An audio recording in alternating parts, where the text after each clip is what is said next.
नमस्कार मित्रांनो, स्वागत आहे तुमचं आताच्या ब्रेकिंग न्यूजमध्ये। मित्रांनो, महाराष्ट्र ऑटो रिक्षा चालक मालक संघटनेतर्फे येत्या 21 मे रोजी राज्यव्यापी बंदची हाक देत मोठं आंदोलन करण्याचा निर्णय घेण्यात आलाय।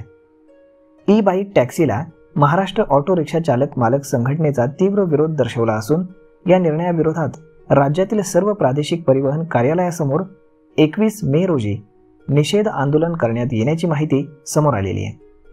ई बाईक टॅक्सीमुळे 15 लाख रिक्षा चालकांचा रोजगार धोक्यात आल्याचा दावा करण्यात आलाय। शासनाने ई बाईक टॅक्सीला परवानगी देण्याआधी संघटनेसोबत चर्चा करणं आवश्यक होतं अशी मागणी संघटनेनं केलेली आहे।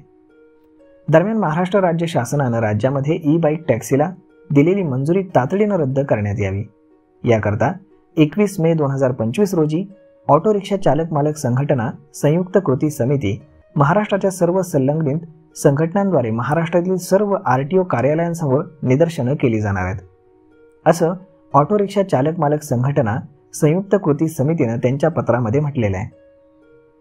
बेरोजगार युवकांना स्वयंरोजगाराची संधी देण्याच्या नावाखाली महाराष्ट्र राज्य सरकारनं ई बाईक टॅक्सीला परवानगी देण्याचा निर्णय घेतलेला आहे। ई बाईक टॅक्सी आणावी किंवा नाही याकरता राज्य शासनाकडनं नेमलेल्या समितीसमोर आमच्या संघटनेमार्फत ई बाईक टॅक्सीला विरोध करण्यात आला, तसेच त्याचं कारणही समितीसमोर मांडण्यात आलेलं आहे।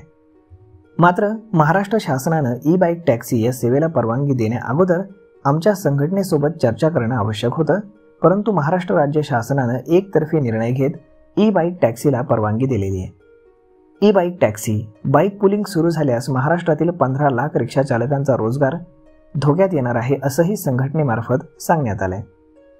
महाराष्ट्रातील कोकण, मुंबई, पश्चिम महाराष्ट्र, विदर्भ, मराठवाडा आणि खानदेशातील शहरं आणि ग्रामीण विभागातील ऑटो रिक्षा संघटनांचे सर्व प्रमुखांची बैठक ही रविवारी म्हणजे 27 एप्रिल 2025 रोजी आयोजित करण्यात आली होती।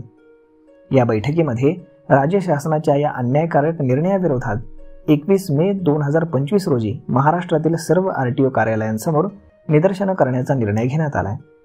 दरम्यान या निर्णयाचा फटका सर्वसामान्य प्रवाशांना बसण्याची शक्यता आहे, तर दुसरीकडे प्रशासन याबाबत नेमकं काय पाऊल उचलतं हे पाहणं देखील जास्त महत्त्वाचं ठरणार आहे।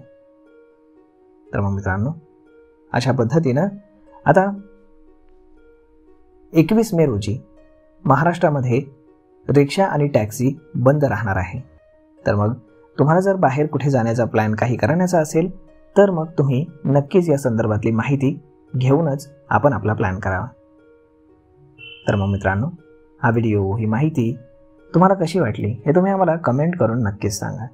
आणि जर आवडली असेल तर आपल्या जवळच्या मित्रमंडळींसोबत देखील हा व्हिडिओ तुम्ही शेअर करायला विसरू नका। धन्यवाद।